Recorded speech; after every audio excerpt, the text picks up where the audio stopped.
여러분 안녕하세요. 저는 Noctic입니다. Ici Noctic.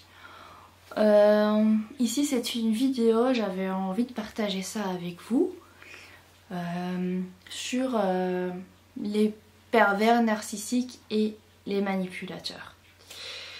À savoir que moi j'ai eu une relation de 1 an et demi avec quelqu'un qui était manipulateur. Je sais pas s'il était vraiment pervers narcissique, mais en tout cas manipulateur. Qu'est-ce qu'un pervers narcissique?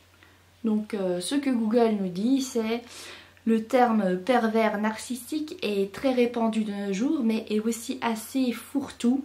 On l'utilise pour décrire des personnes qui se distinguent dans le cadre relationnel par le manque d'empathie, leur ego surdimensionné et leur tendance à la manipulation.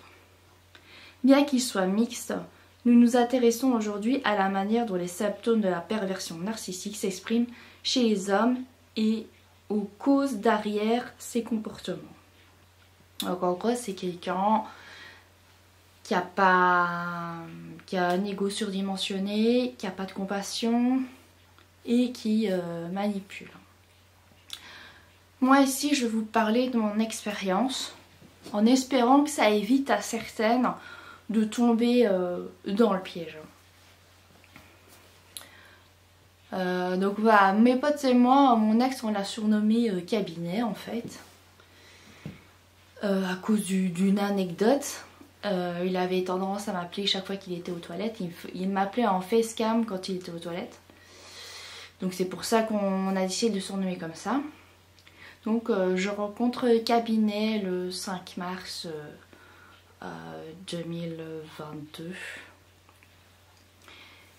Et au début il est très charmant. C'est quelqu'un que j'avais rencontré via l'application Happen. Donc très charmant, très gentil, on a les mêmes valeurs, enfin en tout cas c'est ce que je pensais, on a les mêmes valeurs, ça se passe bien et tout ça. Et dès notre premier rendez-vous, on décide de se mettre en couple, le jour même. Chose que je ne vous conseille absolument pas de faire. C'était une très mauvaise idée, ça a à la limite brûlé les étapes, j'ai envie de dire quoi.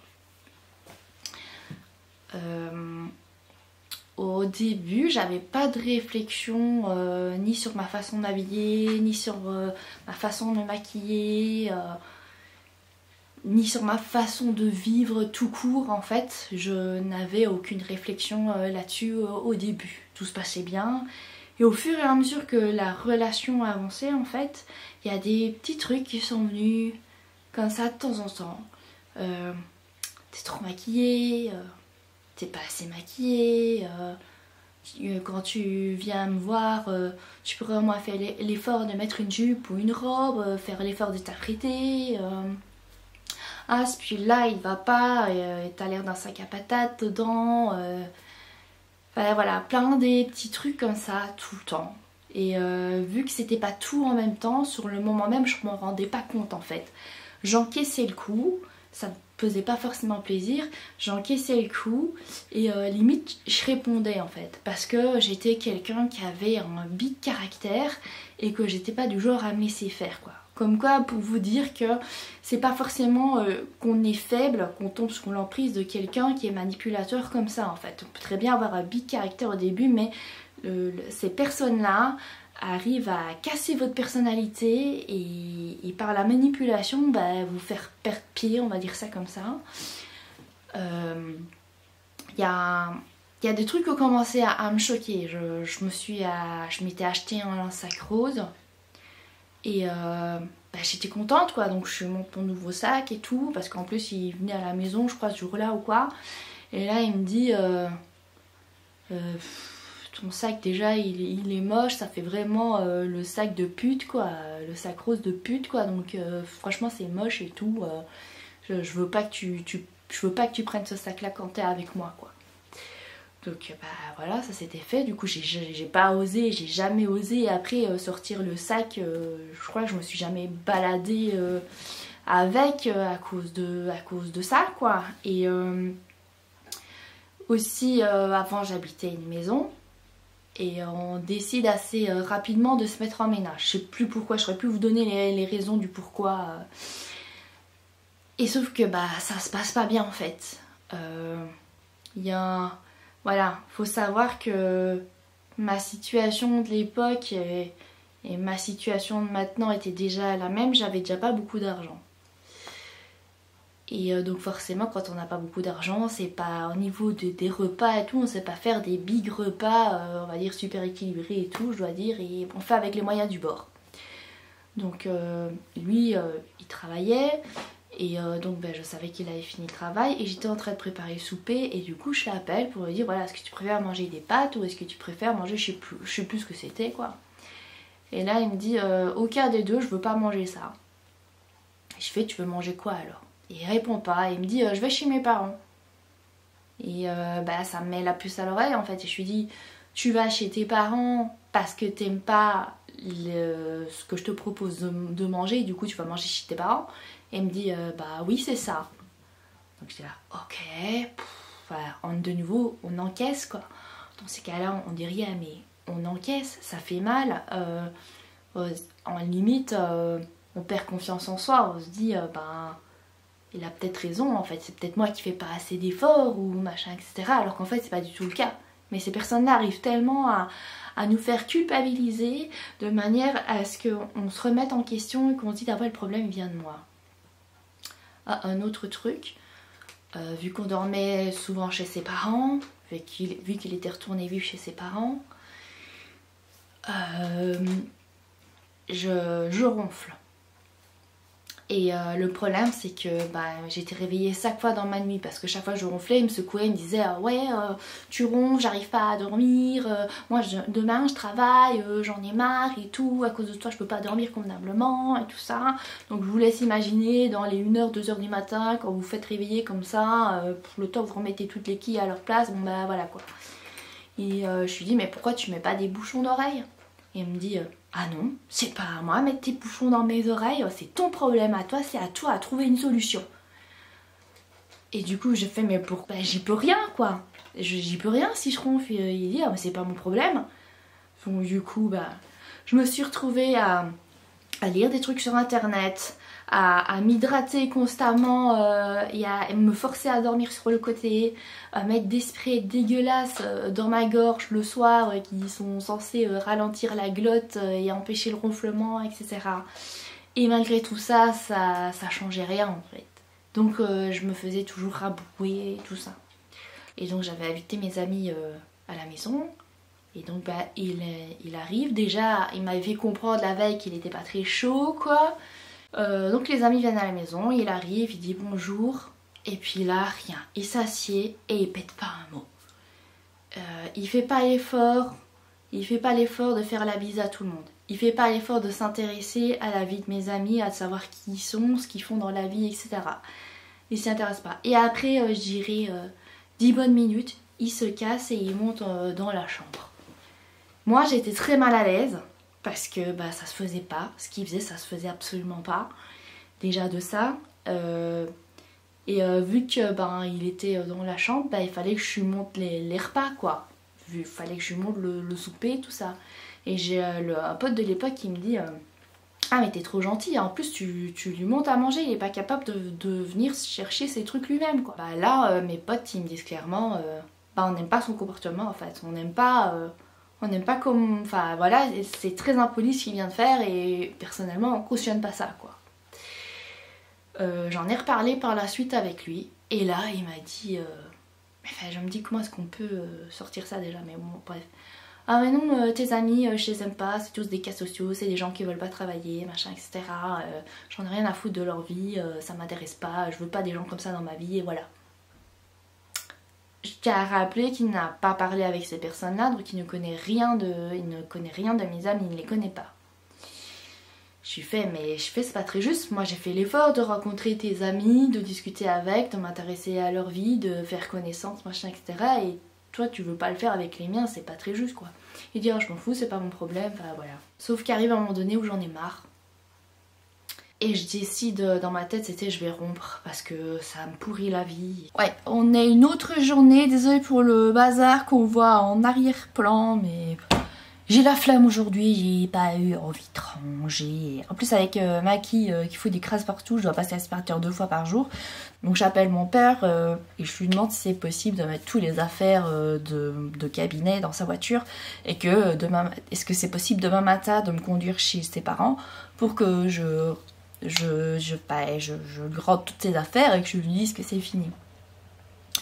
Le soir, cabinet m'appelle en FaceTime. Et je lui explique, tu te poses pas la question de pourquoi je t'ai demandé d'être présent demain matin, etc. Il me dit non, je vois pas, machin. Et alors là, je déballe tout et je commence à dire que bah ça va pas, que j'en ai marre et que voilà.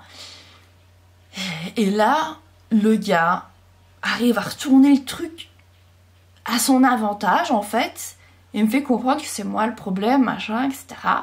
En plus, il essaye de m'amadouer, limite, voilà, il y a des larmes de crocodile, machin, etc. Et bah du coup, je commence à culpabiliser et je me dis bah ok, d'accord, on continue.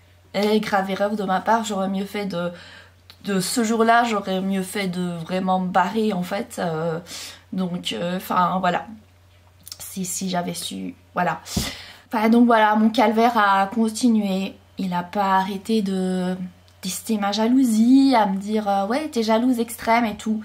J'en ai tellement eu jusque là que je lui ai dit écoute, on va regarder un reportage sur la jalousie extrême et tu vas me dire si je suis vraiment comme ça.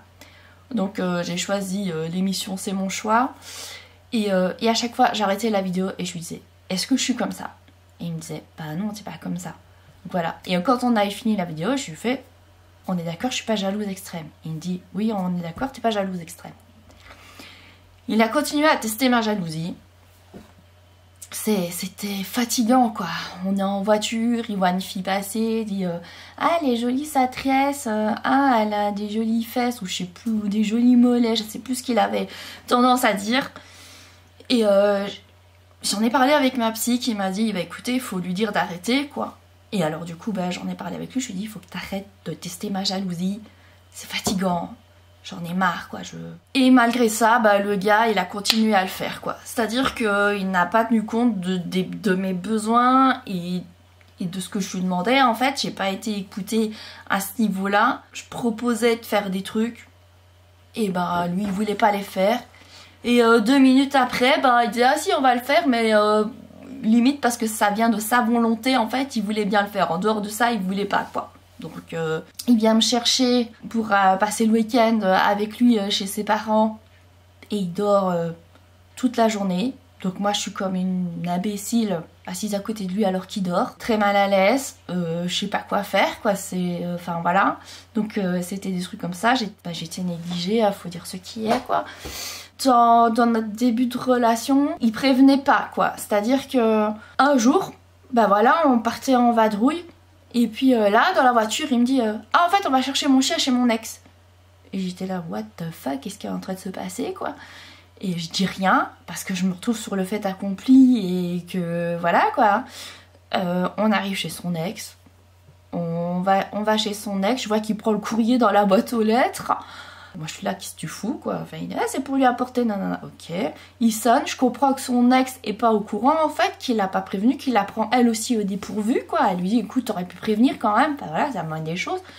Elle vient nous ouvrir et je vois qu'il va vers le frigo et ah qu'est-ce qu'il y a à boire nanana et tout ça. Je lui fais mais ça se fait pas quoi. Ben si je peux parce que j'ai vécu ici donc je peux. D'accord, la fille elle dit rien donc moi je dis rien. Et là il y a un truc qui se passe qui me plaît pas. Je vois que la fille, elle s'approche de lui, elle lui prend l'oreille comme ça et elle regarde, elle fait attends t'as des trucs dans ton oreille. Et là, elle me regarde droit dans les yeux, genre allez je marque mon territoire, il est encore à moi quoi. Moi je l'ai pris comme ça en tout cas. Et je me suis dit what the fuck c'est quoi, c'est plus tout le reste, franchement ça faisait beaucoup quoi. Et on va chercher le chien, on va se balader le chien. Et là je pique pas un mot parce que je suis tellement... je suis mal à l'aise, je me sens pas bien et je me dis qu'est-ce que c'est que ce bordel en fait. On va manger une glace et là je dis, il dit bah tu parles pas machin et je dis bah écoute je suis en train de me demander si on a les mêmes valeurs et si Je dis voilà, je me pose les bonnes questions quoi. Il va ramener son chien, mais c'est...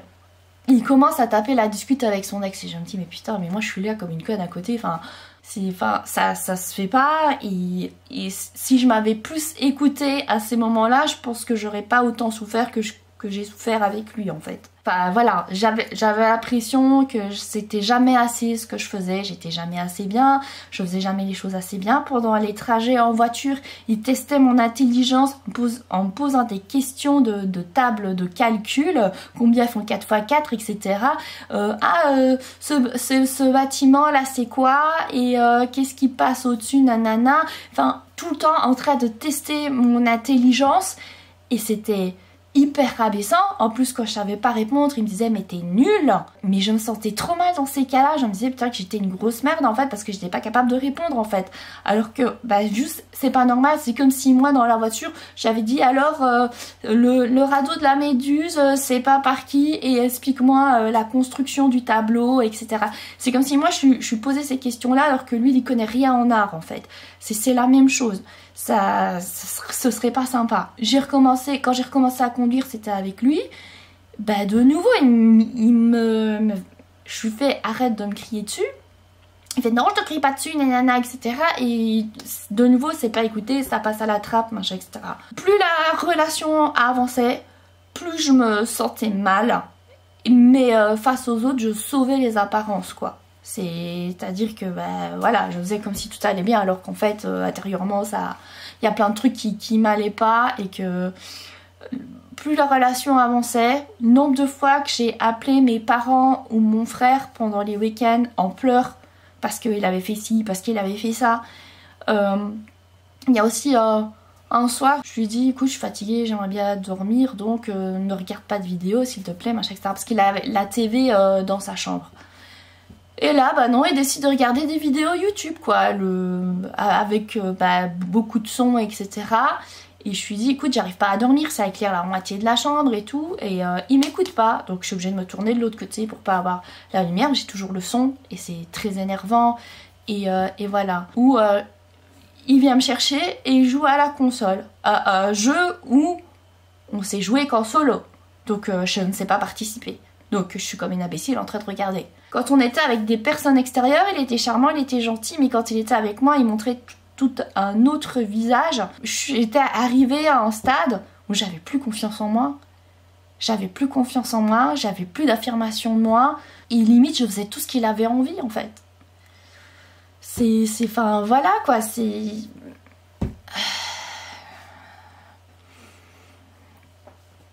C'est aussi, il avait apporté le petit déjeuner pour ses collègues une fois. Et donc cette collègue-là mange trop de pain au chocolat, boit trop de jus d'orange. Et il me dit ça à moi. Et moi je lui dis, en fait, pourquoi tu l'as pas pris à part? Et que tu lui as dit gentiment, écoute, j'avais prévu autant de pain au chocolat pour tout le monde. T'abuses quoi. Non, il crache sur son dos. En me parlant à moi, mais il lui dit pas à elle. Et puis plus on avance dans la relation, plus je découvre des trucs où je me dis waouh quoi. Oui, il me parle quand même souvent de ses ex et il me dit oui, il y en a une, elle était vraiment, enfin bref, il arrêtait pas de l'insulter et j'ai été une fois crever ses 4 pneus. J'étais là, ok, d'accord, mais est-ce que c'est une raison, enfin, pour lui crever les pneus en sachant que la jeune femme en question, elle avait un enfant, donc elle devait pouvoir le conduire à l'école, aller au travail, etc. Enfin bref, en plus on sait tous que les pneus ça coûte hyper cher, donc il y a eu ça. Et avec la fille juste avant moi, il finit par me confier que il dit ouais en fait le fait que ce soit terminé avec cette fille là, c'est parce que on a fini par se disputer et je lui ai foutu une balayette qui fait qu'elle est tombée par terre. Donc en gros, une balayette, une gifle quoi, qui fait qu'elle est tombée par terre. Du coup, elle a appelé la police et voilà. Et c'est aussi pour ça que ça s'est terminé. J'étais là, what the fuck quoi. Enfin, je sais même pas si c'est vrai parce que de cette fin de relation là, j'ai eu 36 versions différentes en fait. Donc je sais même pas vous dire laquelle est vraie là-dedans. Complètement aberrant. Le truc qui m'a achevé, on est en juillet, on va au mariage de son grand frère. Et je sais qu'il aimait pas être, il il aimait pas quand il y avait beaucoup de monde et tout ça. Moi non plus, je sortais d'une phobie sociale, donc moi non plus. J'étais pas complètement à l'aise non plus. Et moi, j'envoyais pas des pics aux autres pour me sentir mieux, quoi. Toute la journée, il m'a envoyé des pics non-stop. Mais celle qui m'a achevé, et ses amis étaient présents, là, il a fait une erreur qu'il faisait pas habituellement, c'est-à-dire qu'habituellement, il montrait pas son vrai visage aux personnes extérieures. Il le montrait qu'à moi et à sa famille. Là, il fait l'erreur de me dire, c'est le moment où la mariée lance son bouquet. Et là, il fait l'erreur de me dire, pourquoi tu irais pas attraper le bouquet de la mariée, comme ça tu pourrais aller te marier avec quelqu'un d'autre. Ça m'a achevé, quoi. J'ai vu les yeux de sa pote comme ça, se dire, waouh, mec, qu'est-ce que tu fous, quoi. Moi, j'ai pris mes jambes à mon cou, quoi. Je me suis barrée, j'étais en pleurs et tout, j'étais pas bien. Je sonne à mes parents, en plus je dis à R, je fais, tu vas voir, en plus, ça fait un moment que je suis partie, il est pas venu voir après moi, donc il s'en bat les steaks comme pas possible, quoi. Donc, je sèche mes larmes, je prends mon courage à deux mains, je reviens, et là je vois qu'il discute normal avec ses potes, machin, etc. Puis, elle dit, oh, se demander où tu étais. J'étais là, putain, mais... Et là, c'était trop de nouveau, je suis repartie, je venais à peine de re-rentrer, genre, je suis repartie en pleurant. Je me rendais pas compte, mais en fait... J'étais pas heureuse dans ma vie, quoi. Sauf que je voulais pas me l'avouer, je faisais l'autruche, quoi. Donc voilà. Puis il y a un moment donné, vers la fin, en fait, il me dit, c'était avant qu'il parte en vacances, il devait partir en vacances début août avec sa sœur. Oui, j'en ai marre, t'as pas de travail. Moi, je me dis que t'as pas envie de te projeter dans notre couple, que t'as pas envie d'un jour on vive ensemble, etc., quoi. Donc, je me trouve un travail en boucherie, donc c'est pas un travail facile, pour un supermarché assez connu ici en Belgique, où j'ai des horaires pas super, je travaille de 6h à 13h ou de 10h à 19h, donc c'est des gros horaires, c'est pas facile, en plus il y a que des hommes. Et moi, mon premier jour de travail, c'était... Je fais la bise à mes collègues et là, j'ai droit à... Est-ce que tu baisses, quoi? Là, what? Qu'est-ce qui se passe? Au début, vous faites de l'humour parce que vous vous dites que c'est un truc comme ça. Sauf que c'était tous les jours, en fait. Et ça devenait pesant, en fait. Ça, plus le froid, c'était pas facile. Il y avait beaucoup de recettes à retenir. J'arrivais pas à tout retenir. Plus ça me stressait, plus j'arrivais pas à retenir. Donc il y avait des trucs à peser et tout. Et j'ai jamais été fort dans tous ces bazars-là, etc. C'était pas facile, donc forcément, j'avais besoin de vider mon sac une fois que ma journée était finie, quoi. Vu que je travaillais le samedi, tout de suite après le boulot, ben, j'allais chez lui. Et j'ai besoin de vider mon sac. Et là, il me sort... Ah, j'en ai marre que tu parles de ton travail. Et donc il me dit que bah non, j'ai pas le droit de parler de mon travail avec lui. Je lui dis, mais toi, tu me parles bien de ton travail ou t'arrêtes pas de te plaindre de tes collègues, donc du coup, pourquoi j'aurais pas le droit de faire pareil, quoi. Et il dit, ah non, c'est différent, je sais plus ce qui m'a sorti comme connerie, enfin. Bref, il part en vacances avec sa sœur. J'ai eu d'autres problèmes avec sa sœur sur lesquels je ne vais pas m'étaler ici parce que c'est pas le sujet de la vidéo. Quand il revient, moi je suis contente, je me dis ah il est revenu de vacances et tout, on va pouvoir repasser des moments ensemble et tout ça. Et là je sais pas, tout d'un coup il me dit oui je peux passer chez toi, je vais te faire à manger et tout. Je me dis c'est bizarre, ça fait 1 an qu'on est ensemble et il m'a jamais fait à manger. Il a jamais voulu me faire à manger, c'est bizarre. Et là il me fait une salade, machin, etc. Et puis on va dans le canapé, il dit viens à côté de moi et tout. J'ai là ok, il me fait des câlins. Et puis là tout d'un coup il me dit ouais j'ai un truc à te dire et je pense que ça va pas te faire plaisir. Et là j'ai la puce à l'heure et je fais quoi, tu vas me plaquer? Et ouais apparemment c'était ça, c'était pour me plaquer. On en discute. Là de nouveau il continue à critiquer mes amis. En plus quand je m'exprime je vois qu'il attrape son téléphone, il commence à regarder son téléphone. Et là j'ai pété un câble quoi. J'ai explosé et je lui ai dit maintenant tu poses ce téléphone et tu me regardes quand je te parle. Et je crois que c'est la seule fois où il l'a fait sur notre relation ça. Enfin ne pas jouer sur son téléphone pendant que je suis en train de lui parler quoi. Parce que il n'a jamais écouté ce que je disais. Il ne m'a jamais écouté, il n'a fait attention qu'à ses besoins à lui. Voilà, l'attention que j'ai eue, c'est juste en début de relation. Après, ça a été fini, quoi. Je commençais à en avoir marre. Là, j'ai vidé mon sac comme jamais, quoi. La rupture, ça a été très dur parce que j'étais dans mon truc. Je voyais pas tous ces trucs-là que je suis en train de vous raconter. je les voyais pas. On avait beau, j'avais des amis qui me le disaient extérieurement, même mon frère a fini par me dire, écoute, d'habitude je me mêle pas de tes relations et tout. Mais là, au bout d'un moment, faudrait peut-être se respecter, quoi. Parce que, voilà, le nombre de fois où je l'appelais, où j'étais en pleurs, où il me disait, bah écoute, s'il dort, bah tu retournes chez toi, quoi. Tu demandes à quelqu'un de te ramener chez toi, quoi. T'as autre chose à faire, et voilà. Voilà, mes proches essayaient de me faire ouvrir les yeux, et moi, j'étais dans mon truc, et non. J'avais tellement envie, je pense que ça marche, que je voyais pas les trucs autour. Il m'a fallu énormément de temps pour...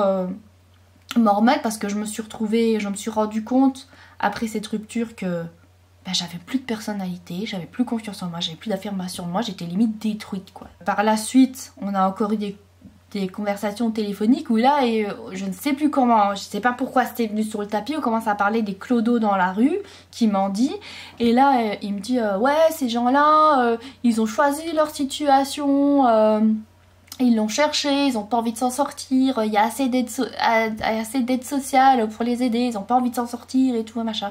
Et j'étais pas d'accord avec lui. Je lui dis, mais non, on n'en sait rien, on sait pas pourquoi ils sont à la rue, ces gens-là, et c'est pas à nous à les juger. Et je pense que c'est très difficile de s'en sortir pour qu'on en arrive à être dans la rue, c'est que vraiment on a de gros problèmes, quoi. Donc on peut pas juger comme ça et mettre tout le monde dans le même panier, on peut pas juger comme ça.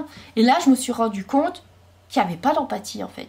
Et j'en ai discuté avec ma psy, qui elle l'avait déjà rencontré, parce qu'on avait déjà eu des problèmes de couple, et vu qu'il n'arrivait pas à me comprendre, je l'ai limite supplié, parce qu'il n'avait pas envie, d'aller chez la psy pour qu'elle lui explique mon parcours. Voilà, j'en parle avec elle, et là elle me dit, bah, écoutez, moi pour l'avoir rencontré, il n'y a pas d'empathie, et ça a l'air d'être un gros manipulateur, quoi.